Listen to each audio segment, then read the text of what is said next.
صحیح بخاری حدیث نمبر 1۔ آپ صلی اللہ علیہ وسلم فرما رہے تھے کہ تمام اعمال کا دار و مدار نیت پر ہے، اور ہر عمل کا نتیجہ ہر انسان کو اس کی نیت کے مطابق ہی ملے گا۔ پس جس کی ہجرت ترک وطن دولت دنیا حاصل کرنے کے لیے ہو یا کسی عورت سے شادی کی غرض سے ہو، پس اس کی ہجرت ان ہی چیزوں کے لیے ہوگی جن کے حاصل کرنے کی نیت سے اس نے ہجرت کی ہے۔ صحیح بخاری حدیث نمبر 2۔ ایک شخص حارث بن حشام نامی نے حضور صلی اللہ علیہ وسلم سے سوال کیا تھا کہ حضور آپ پر وحی کیسے نازل ہوتی ہے؟ آپ صلی اللہ علیہ وسلم نے فرمایا کہ وحی نازل ہوتے وقت کبھی مجھ کو گھنٹی کی سی آواز محسوس ہوتی ہے۔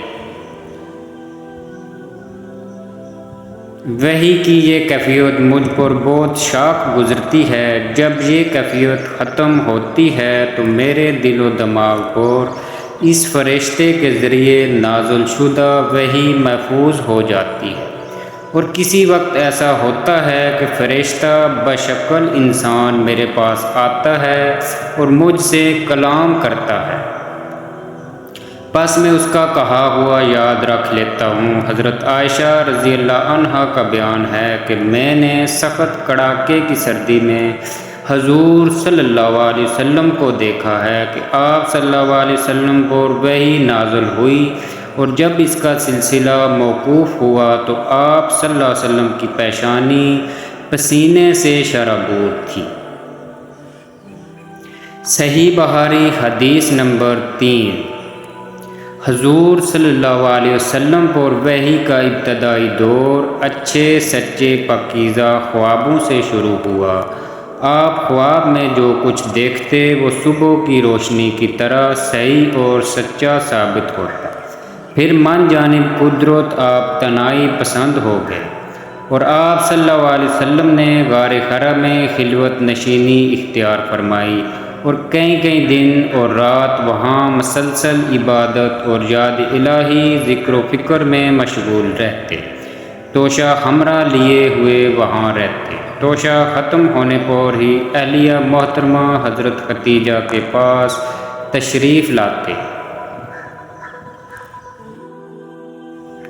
اور کچھ توشہ حمرا لے کر پھر وہاں جا کر خلوت گزیر ہو جاتے۔ یہی طریقہ جاری رہا یہاں تک کہ آپ پر حق منکشف ہو گیا، اور آپ غار حرا ہی میں قیام پذیر تھے کہ اچانک حضرت جبرائیل علیہ السلام آپ کے پاس حاضر ہوئے اور کہنے لگے کہ اے محمد پڑھو۔ آپ فرماتے ہیں کہ میں نے کہا کہ میں پڑھنا نہیں جانتا۔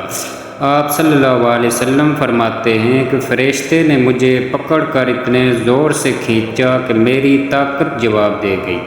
پھر کہا کہ پڑھو۔ میں نے پھر وہی کہا، میں پڑھنا ہوا نہیں ہوں۔ فرشتے نے تیسری بار مجھ کو پکڑا اور زور سے کھینچا اور کہنے لگے کہ پڑھو اپنے رب کے نام کی مدد سے جس نے پیدا کیا اور انسان کو خون کی پھٹکی سے بنایا، پڑھو اور آپ کا رب بہت ہی مہربانیاں کرنے والا ہے۔ پس یہی آیتیں آپ حضرت جبرائیل علیہ السلام سے سن کر اس حال میں غار حرا سے واپس ہوئے کہ آپ کا دل اس انوکھے واقعہ سے کانپ رہا تھا۔ آپ حضرت ختیجہ کے ہاں تشریف لائے اور فرمایا کہ مجھے کمل اڑا دو۔ لوگوں نے آپ کو کمل اڑا دیا۔ آپ نے اپنی زوجہ محترمہ حضرت ختیجہ کو تفصیل کے ساتھ یہ واقعہ سنایا اور فرمانے لگے کہ مجھ کو اب اپنی جان کا خوف ہو گیا ہے۔